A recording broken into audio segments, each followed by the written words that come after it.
ভারতের রাজধানী নয়াদিল্লির মালভিয়া নগরের বেড অ্যান্ড ব্রেকফাস্ট নামের একটি হোটেলে ভয়াবহ অগ্নিকাণ্ডের ঘটনায় ২১ জন নিহত হওয়ার খবর নিশ্চিত করেছে দিল্লি পুলিশ। এ ঘটনায় আহত হয়েছেন আরও বেশ কয়েকজন। বৈদ্যুতিক শর্ট সার্কিটের কারণে সংঘটিত এই অগ্নিকাণ্ডে মৃতের সংখ্যা আরও বাড়তে পারে বলে আশঙ্কা করছেন পুলিশ কর্মকর্তারা। হিন্দুস্তান টাইমস জানায়, বুধবার ৩ জুন সকালের এই অগ্নিকাণ্ডে অন্তত ১৮ জন বিদেশি নাগরিক নিহত হয়েছেন। সংশ্লিষ্ট কর্মকর্তারা আরও জানিয়েছেন, নিহতরা আফ্রিকার বিভিন্ন দেশ, বাংলাদেশ, আফগানিস্তান এবং অন্য আরও কয়েকটি দেশের নাগরিক ছিলেন। ভারতের পররাষ্ট্র মন্ত্রণালয় জানিয়েছে, তারা সংশ্লিষ্ট দেশের দূতাবাসগুলোর সঙ্গে যোগাযোগ রাখছে এবং প্রয়োজনীয় সহায়তা প্রদান করছে। टोटल रेस्क्यू 47 लोगों का हुआ है। लगभग 20 से 21 लोगों की कैजुअलिटी हुई है।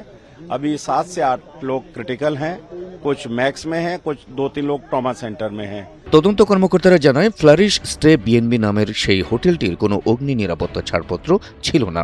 সংবাদ সংস্থা পিটিআইয়ের একটি প্রতিবেদন অনুযায়ী ভবনটি প্রাথমিকভাবে কেবল একতলা বিশিষ্ট ভবন ছিল, যখন অগ্নি নিরাপত্তা ছাড়পত্রের প্রয়োজন হতো না।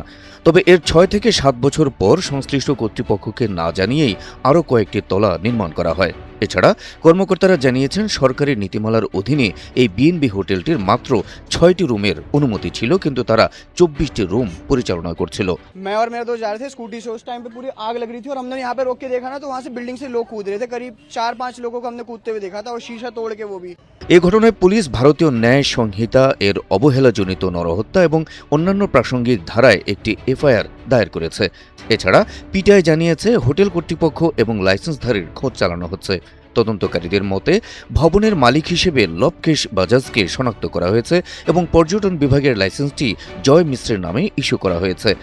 ঘটনার পর দিল্লির লেফটেন্যান্ট গভর্নর তরুণজিৎ সিং সান্ধু রাজধানীর সমস্ত হোটেল, নার্সিংহোম, কোচিং ইনস্টিটিউট, রেস্তোরাঁ এবং অন্যান্য ঝুঁকিপূর্ণ বাণিজ্যিক প্রতিষ্ঠানে অগ্নি নিরাপত্তা ব্যবস্থা পরীক্ষা করার জন্য মাসব্যাপী একটি অভিযান পরিচালনার নির্দেশ দিয়েছেন। Habib Rasel, NTV online.